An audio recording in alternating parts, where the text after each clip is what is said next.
নমস্কার।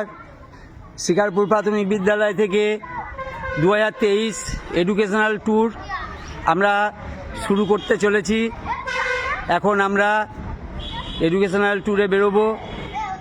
গুরুজি বলেছেন আগে নিজেকে জানো, তারপরে সারা পৃথিবীটাকে জানবে। আমাদের এই কালনা সাব ডিভিশনে যে পুরাতত্ত্ব বিভাগের অধীনে যেসব মন্দির মসজিদ রয়েছে আমরা সেইগুলো দেখাবো। আর এবার আমাদের এডুকেশনাল ট্যুরে আমরা একটা বিষয় সংযোজন করেছি, সেটা হচ্ছে অ্যাডমিনিস্ট্রেটিভ বিল্ডিং।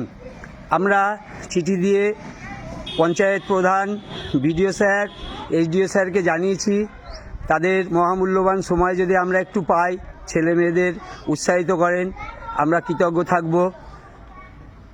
তো এই তিনটে অ্যাডমিনিস্ট্রেটিভ বিল্ডিং তাদের দেখানোর মূল উদ্দেশ্য হচ্ছে আমাদের ছোট ছোট ছেলেমেয়েরা, আগামী প্রজন্মের যারা কর্ণধার হবে, তাদের জেনে রাখা উচিত যে পরিষেবা, সরকারি পরিষেবা পেতে গেলে কি করতে হয়, কোন কোন অফিসে যেতে হয় আমাদের, এবং সেই সরকারি কর্মচারী যাদের বলা হয় রাজ কর্মচারী, তারা এই দেশটাকে তাদের দায়িত্ব পালন করে মানুষকে তাদের পরিষেবা দিচ্ছে। সেই বিষয়টা আমরা তাদের একটু ভালো করে জানাতে চাই। আমাদের সঙ্গে রয়েছেন আমাদের ভিইসি একজন সদস্যা এবং মিড ডে মিল কমিটির সদস্যা সৌমিতা ম্যাম। আর এই যে ছেলেমেয়েরা সব যাচ্ছে আমাদের সঙ্গে। এবার আরেকটা সংযোজন হয়েছে, সেটা হচ্ছে প্রাক্তন ছাত্রছাত্রী। এই যে আমাদের দুজন প্রাক্তনী, ক্লাস 8 পাস, এই যে জুনিয়র হাই স্কুল দেখতে পাচ্ছেন, এই স্কুলে এরা ক্লাস 5-এ ভর্তি হয়ে আজকে বড় স্কুলে, আরও বড় স্কুলে যাচ্ছে। নতুন ভবিষ্যৎ, নতুন চিন্তা ভাবনা নিয়ে আমরা তাদের সর্বতোভাবে সহযোগিতার শপথ নিয়েছি। আগামী দিনেও তাদের যদি কোনো রকম কোনো কিছু প্রয়োজন হয়, আমরা শিকারপুর প্রাথমিক বিদ্যালয় তাদের সঙ্গে সহযোগিতা করব, সহযোগিতার হাত বাড়িয়ে দেবো।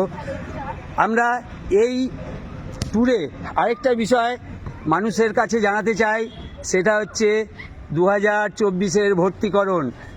26শে সেপ্টেম্বর বিদ্যাসাগর জন্মজয়ন্তী থেকেই আমরা ভর্তিকরণ প্রক্রিয়ার সমস্ত কাজ প্রচার শুরু করে দিয়েছি।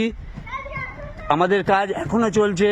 আমাদের উদ্দেশ্য একটা সম্পূর্ণ সুবিধা পায় এমন একটা স্কুল, একটা সরকারি মডেল স্কুল, সেইটার দিকে আমরা এগিয়ে চলেছি। আপনারা সহযোগিতার হাত বাড়িয়ে দিন।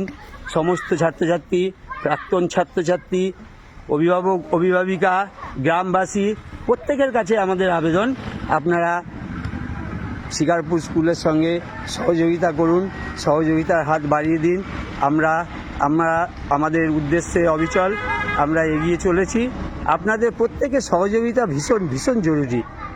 আপনারা সঙ্গে থাকুন। আজকের এই শুভ সূচনায় আপনারা আমাদের আশীর্বাদ করুন, যাতে আমরা সফলভাবে আমাদের বাচ্চাদের নিয়ে ফিরে আসতে পারি। খুব ছোট ট্যুর, মোটামুটি 6 থেকে 7 কিলোমিটারের মধ্যেই আমরা থাকব। কালনা শহরকে জানা, নিজের শহরকে জানা। তো এই বলে আমি আমার বক্তব্য শেষ করছি। আপনাদের অনেক অনেক নমস্কার। আপনারা সঙ্গে থাকুন।